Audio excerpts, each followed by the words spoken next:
maybe the next time we meet, we have to talk about a very interesting sugya about the sugya of going to Har HaBayit. You know that there's a big controversy of whether people could go to visit Har HaBayit or not. Gdolei HaRabbanim paskin that not, but there are many Rabbanim that said that it is permitted with the right tevilah and knowing where you go.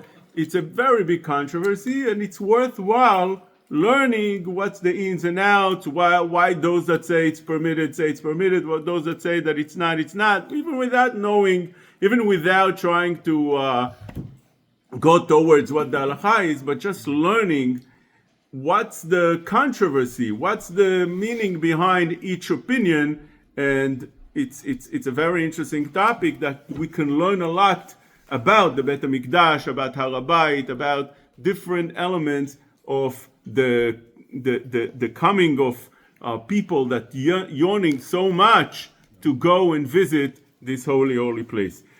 Today we want to learn about the Arba Malchuyot, the four different empires that ruled over the world.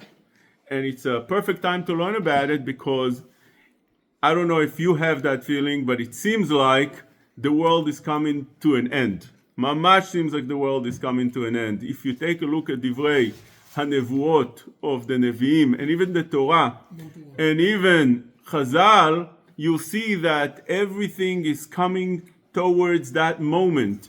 And we just take a few examples today and learn about them and see how everything that Chazal spoke about is right now happening in front of our eyes. It's just revealing and slowly getting there. Actually, things are happening right now pretty fast, pretty quick, because HaKadosh Baruch Hu brings the Geulah, and before HaKadosh Baruch Hu brings the Geulah Shlema, the Chafetz Chaim says that he's like making like a liquidation sale. Everything that he needed to do that was not done yet, and before Mashiach comes, he needs to push in the last moment, just like a person just before Shabbat enters. He's trying to rush and do everything that he needs to still do before Shabbat enters. Same thing with HaKadosh Baruch Hu. Before Mashiach comes, it's like being pushed, and things that were delaying throughout history, now he tries to bring them about.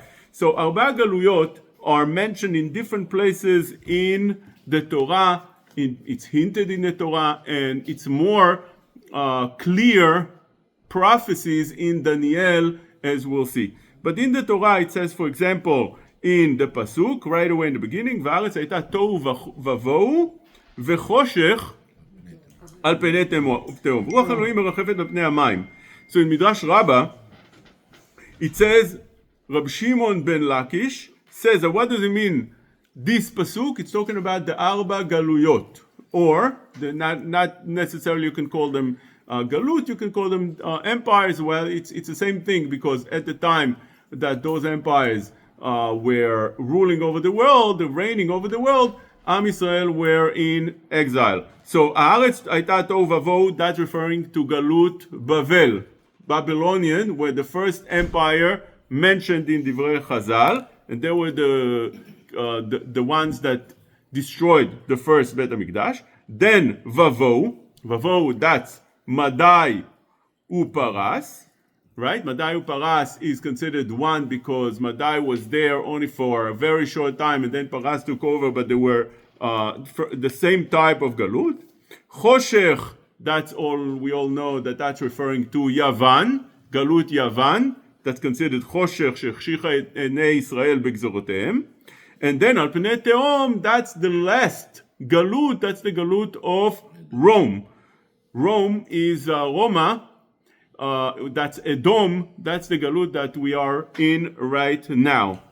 And it's mentioned also in different places as well in the same way. For example, when Avraham Avinu went to fight the four kingdoms, the four kings, Arba Melachim, it says over there, ויהי בימי אמרפל מלך שינר, אריוך מלך חסר, כדורלעומר מלך אlam, תדעל מלך גויים. So Chazal again in Bereshit Rabbah say the same thing. Amrafel, Melech Shinar, that's referring to Bavel, Galut Bavel, or Malchut Bavel. Arioch melech Esar, that's Antiochus. Kedorlaomer melech Elam, Madai, Tidal melech Goim, that's Edom. So Edom is the empire or the Malchut that's ruling over a long time, and it's up to now, Malchut Edom. Then after Malchut Edom, Mashiach will take over. And if we take and these midrashim and Divrei Chazal are mentioned in many different places as well. I'll give you another example, an interesting example as well. It says in the Midrash in Parashat Shmini, Vayikra Rabbah, Et HaGamal, you know that it's mentioned in the Torah that there's 4 animals that are not kosher. Et HaGamal, that's referring, right? Yeah, there's 4 different that have 1 siman and not 2. So Et HaGamal zu Bavel. Ki ma'alat gera, that is the Gamal, that's Bavel. Vet Arnevet, that's referring to Yavan, Ma'ale Gera. Et HaShafan zu Madai, so also Ma'ale Gera. Et HaChazir, we all know that Chazir is referring to Edom. Ut Gera lo igar. Why does he called Edom? The Midrash says we all know that why Edom is called Chazir, shemachzeret atara lebalea. Eventually, it will give over the Malchut to the first owner. Who's the first owner? Who's the real Malchut? That's Malchut of Am Yisrael. That's the Malchut of Melech HaMashiach, Malchut of HaKadosh Baruch Hu. Why we have 2 different Galut of Edom? What do you mean 2? Because you mentioned out of the 4 Galut, 2 of them are Edom. One of them No. is Roman, the other one is... No, it's the same thing. Edom and Rome is the same thing. Just different names for the same thing, which is what we would call today the Christian Galut, Right. which But you mentioned which is that a there are 2 Sav. of them, right? No, it's one. So out of 4, one was Babel, one was Parasumadai, Bavel, Parasu, Madai, Yavan, Yavan and Edom. right. They both 2 are different the things. same. No. Yavan and Edom, 2 different Galuyot.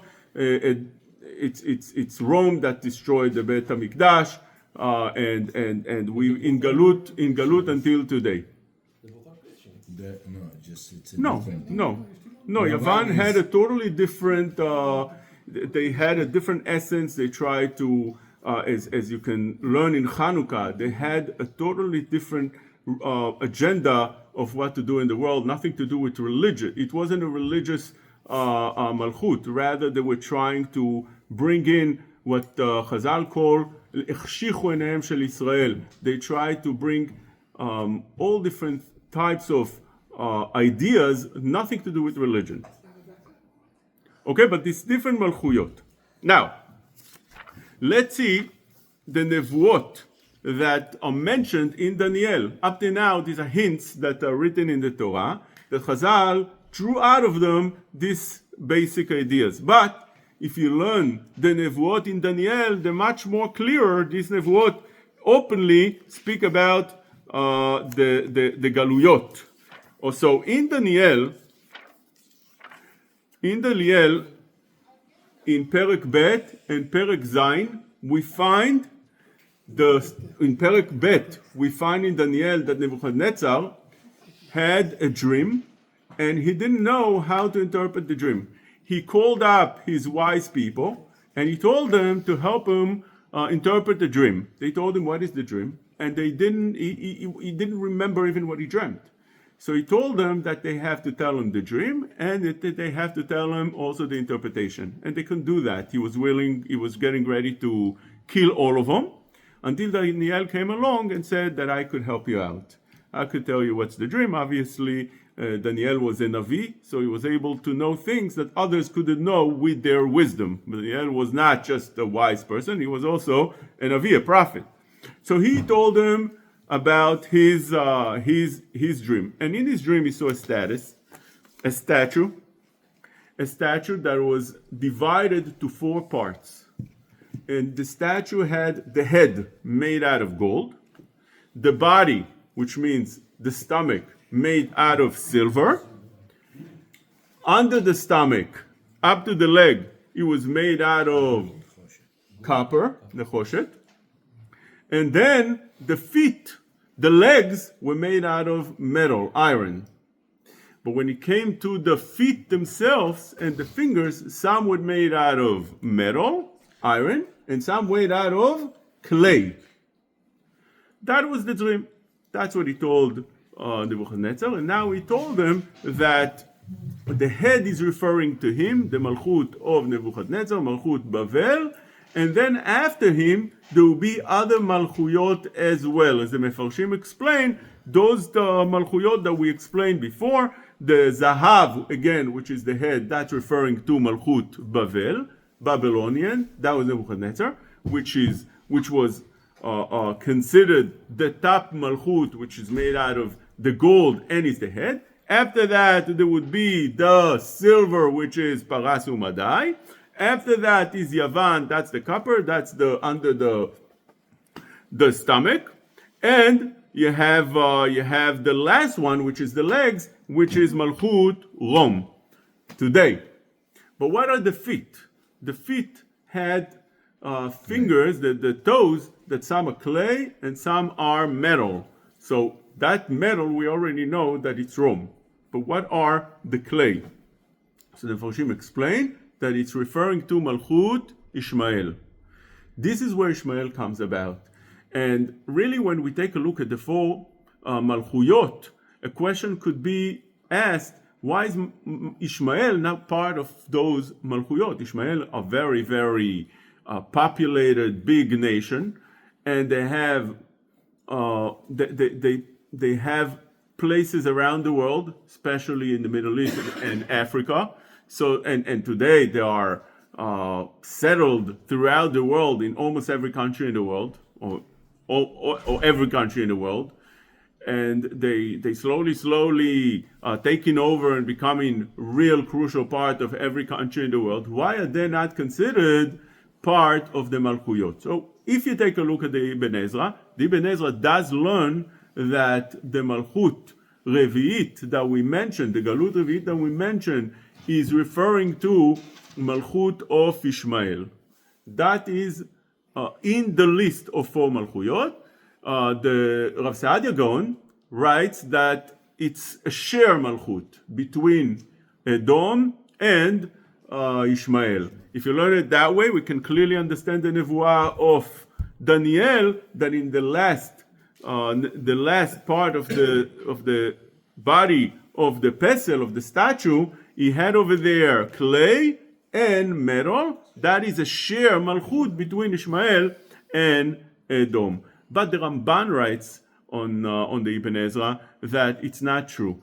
And he writes such a lashon on the Ibn Ezra. It's very interesting to see that he writes that Ibn Ezra was mentioning Ishmael as part of the Malchuyot, nafal pachdo alehem, because he was afraid, he was scared of the Ishmaelim. And therefore he mentioned them. He saw they're so big, they're so scary, they're so might, that you have to mention them part of the Malchuyot. But in reality, the Ramban says that it's not true. Malchut Ishmael, Ishmael is not part of the Malchuyot. It's not an empire. And why not? The Ramban explains a yesod. He explained the following principle. He says that Malchut must come in a chain. In other words, in order for you to be a Malchut, you need to take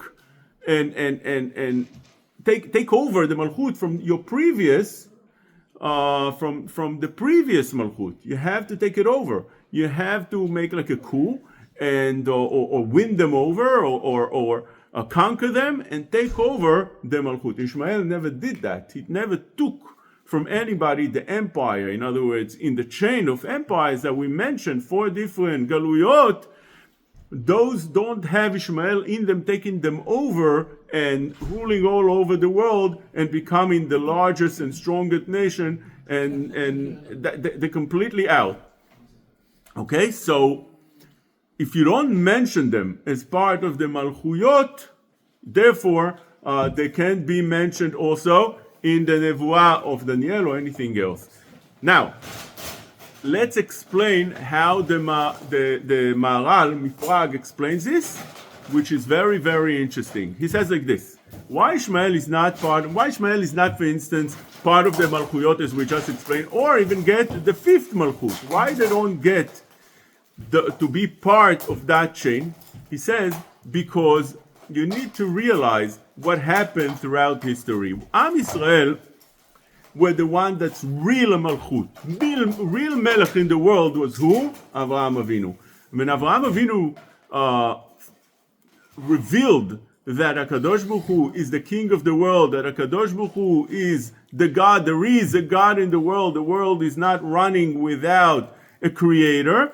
He was, at that time, he took that project to tell the world about this idea that there is a creator in the world. At that time, when Avraham Avinu took that mission, he became the real royal king. Avraham Avinu took over that mission, and that HaKadosh Baruch Hu made him into the real king. A king doesn't necessarily mean somebody who rules over others and tells them what to do. As you can see from the pasuk, LaHashem Hamlucha u'moshel bagoim. The guy explains what is the difference between melech, ki LaHashem Hamlucha, melech u'moshel bagoim. Who is moshel? What is it? Melech or moshel? In Am Yisrael is a melech. Bagoim is moshel. Why?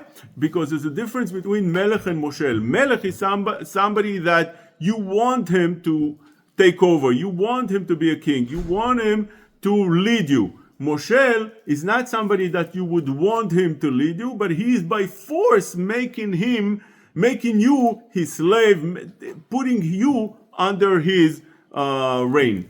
So, therefore, when we're talking about Avraham Avinu, he was a real king. He didn't need to have slaves under him. He didn't need to tell people to do things for him, to have people doing his will, but rather Avraham Avinu was there.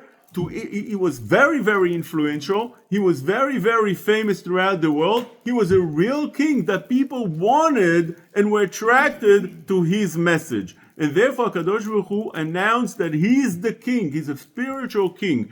And with that, not only, the Ramchal says, not only that he gained for himself, he also gained for his descendants. The Ramchal explains that when HaKadosh Baruch Hu created the world, he waited for somebody to go and announce his name and announce the mission of HaKadosh Baruch Hu throughout the world. And whoever would do that would gain not only for himself, he would gain also for his nation, for generations to come. Other people now, throughout history, would be able to join along his religion, but he's gaining for him and for his descendants. Therefore, others would be gerim. They can come along, but you can't anymore be considered a nation as a Jewish nation. Only Avraham Avinu was able to carry that mission and gain for himself and for his descendants to come. And therefore, when Avraham Avinu became the real king, something very interesting happened. HaKadosh Baruch Hu was the mission of Avraham Avinu. But then, along the way, something tragic happens, and the Jewish nation, at a certain point, lost that royal kingdom of HaKadosh Baruch Hu, the spiritual kingdom of HaKadosh Baruch Hu. And that happened in Bavel, Galut Bavel, where Bavel destroyed the Bet HaMikdash and took over the nation and sent them to exile. With that, not only Am Yisrael went to exile, but also HaKadosh Baruch Hu himself went to exile because his name was not anymore known around the world. There's nobody that would be able to show the world and be a light to the nations anymore because Am Yisrael were at exiles. And therefore, HaKadosh Baruch Hu himself went out to exiles, as we see from many places in Chazal words that HaKadosh Baruch Hu himself doesn't have a house, HaKadosh Baruch Hu himself is crying in the exile, and so on and so forth. And then it happens that way for the four Galuyot as well. Am Yisrael are the real royal family, but they were taken over by others that sent that royal family to exile. When we're talking about Ishmael, says the Maharal Miprag, he says that Ishmael is very different. Ishmael did not take part of becoming empire as well, because Ishmael had a part in Avraham Avinu as well. As we know from the Zohar itself that explains that Ishmael, the Malach of Ishmael, went to HaKadosh Baruch Hu and asked him that we should also have part in your name. And let's read the Zohar. The Zohar says the following, that when the Memuneh of Bnei Ishmael, the angel of Bnei Ishmael, came in front of HaKadosh Baruch Hu, this is a Zohar. This is the Zohar words. He says, Tachazi, 400 shanin kaima hu memana de Bnei Ishmael. 400 years, the angel of Bnei Ishmael, the messenger of Bnei Ishmael, came in front of HaKadosh Baruch Hu. Bai kameh kucha brichu, and he pleaded with HaKadosh Baruch Hu. Amar le man titgazar, itle chulka b'shmach. Whoever does Brit Milah, does he have part in your name? Now, what does it mean, part in your name? The way we explain it is very good, because the real kingdom, the real royal family is Am Yisrael because of Avraham Avinu. They want to take part, they want to bite part of that royal family, they want to become part of that. So, do they have part of that as well? Ishmael. Amar le'in. HaKadosh Baruch Hu told the Malach, yes, whoever has a Brit Milah would be part of me. Amar le v'Ishmael ditgazar. Ishmael made a Brit Milah. Velo ditgazar bart lesar shnin. Not only that he made Brit Milah when he's 8 years old, he does it when 13, which means it's much harder. Amar let lechulka bach kmo Yitzchak. Why doesn't have the same share as Yitzchak? Amar le da itgazar kedayut v'tikunoi v'da lav hachi. Because Am Yisrael are doing the right Brit Milah, and you are not. Ishmael is not. What does it mean? It means that Am Yisrael does Brit, and does also Priya. And Chazal say that mal velo para, kilu lo mal. You need to do Priya as well, because if you don't do Priya, the Milah is not a correct Milah. It's not a kosher Milah. So therefore, HaKadosh Baruch Hu tells the Malach of Ishmael, the messenger of Ishmael, because Ishmael doesn't do Brit Milah correctly. ולא עוד, אלא דאילן מתאפקים בי כדקאיות לתמנה יומין, ואילן רחיקין מיני עד כמה ימים. Am Yisrael also does it in the right time. It's the 8 days. You're right, 13 is much harder. But the right time to do it is 8 days. אמר לה, ואם כל דא, כיוון דהתגזר, לא יאהב לאגר, אגר תו בגינה. The Malach asked him, okay, you're right, but at least give us something. We mean to do Brit Milah. We do something. We do an act. We don't get something because of that. Says the Zohar, Vai alahu zimna dityalid Ishmael ba'alma v'itgzar. The Zohar says, Oi, for that time that Ishmael was born and he did Brit Milah. Ma'avad kucha brichu. In other words, HaKadosh Baruch Hu accepted the claim of the Malach. What did he do? הרחק לבני ישמעאל מדבקותה דל אלה. He indeed get him away from him, from the Kedusha of HaKadosh Baruch Hu, but still יאהב לחולקה לטאטא בערה קדישה. Instead of that, instead of being part of HaKadosh Baruch Hu, he gave him part in the land, the holy land, the land of Israel. בגין ההוא גזירו דבעון, because he made a ברית מילה. וזמינים בני ישראל למשלט בערה קדישה, and בני ישמעאל will eventually, that's a Zohar speak, will eventually rule over the land of Israel. They will be populating the land of Israel. Kadire kanaya mikola zimna sagi. They'll be there for a long time while it's empty, while it's not, while the land is completely not, it's empty. It's not nourishing. It doesn't have anything growing. הוא לא כותב פה. ראיתי את זה בזוהר האחר. אוקיי. זה כתוב 1,300 שנה הם נשלטו בארץ. אוקיי. כמה דגזירו דלהון ברקניה בלא שלימו. והיינו נעגבונן לבני ישראל להתווה לדוכתיו. They'll be the one that will disturb עם ישראל from coming back to their land. עד להשתלם להוא זכותה לבני ישמעאל. Until the זכות of בני ישמעאל, that זכות of the ברית מילה, that זכות of אברהם אבינו that made ברית מילה to ישמעאל will empty out and be dried out. By the way, the idea of being dried out, Chazal say that we're not allowed to accept tzedakah from a goy that has the wrong purpose. Why? Because we need to dry the zchuyot out. If the zchuyot are still there, then ביבוש קצירה תישברנה. That's what Chazal דורש in Baba Batra, which means once the לחלוכית of tzedakah, once the לחלוכית of the zchut, the moist of the zchut will dry out, and it will be completely dry, it will break out and Mashiach will come. But as long as there's some moistened it, then it's extending more and more.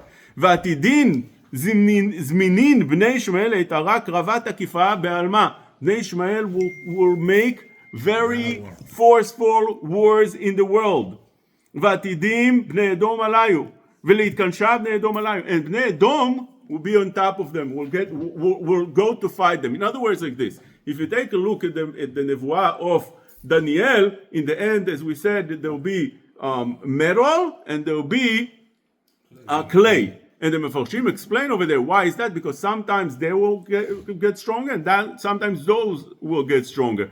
And to be in the same places throughout the world. If you can see, they live, it's just two things that don't combine together. It's different, totally different ways of life, and still they need to live in the same territories now. They're not getting along at all. So therefore, sometimes this will win, sometimes that will win. It's so much so that the Gemara in Yuma Daf Yud says that before Mashiach comes, there's a machloket of whether Paras will be ruling over the world or Edom. Now take a look. It's few places in Chazal, very interesting, that they don't mention Ishmael, they mention Paras, Persia.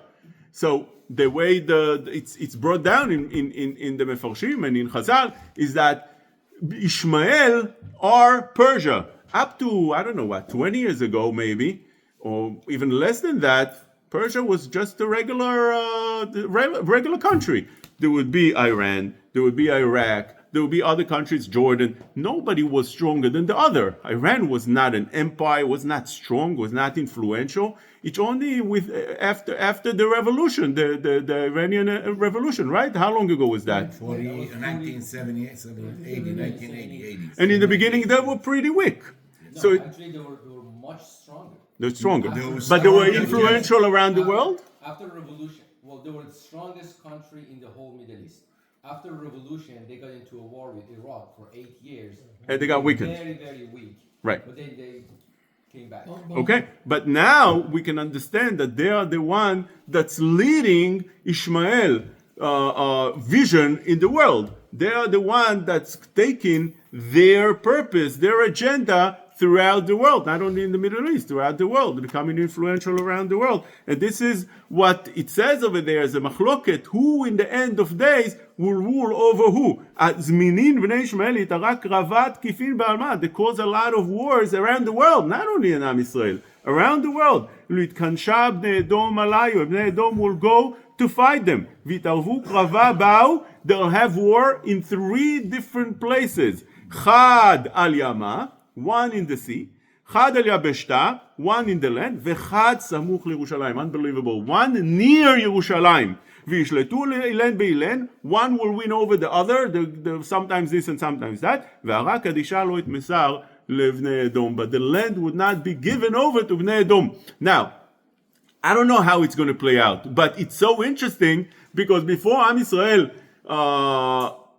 came back to Eretz Yisrael and build the state over there, this would not even come. This would not be understood at all. Why would they fight over Yerushalayim? Yerushalayim was pretty much deserted. Nobody cared about Yerushalayim. Who's Paras? How do they come into the equation? Why would they fight with Edom? There's different countries in different territories. There's a Middle East, and there's Europe, and there's America, and each one is in his own place.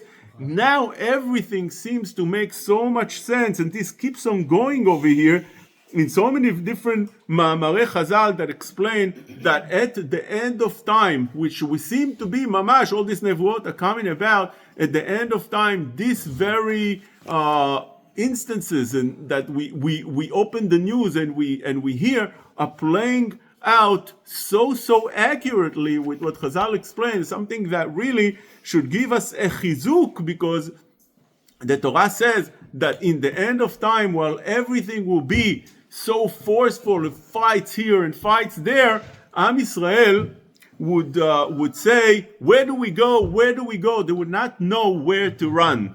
And one time I asked, what does it mean, Am Israel, when the wars will be very tough, they would not know where to go. Where do we go? לאן אנו הולכים? לאן אנו הולכים? This is how the Tanhuma says.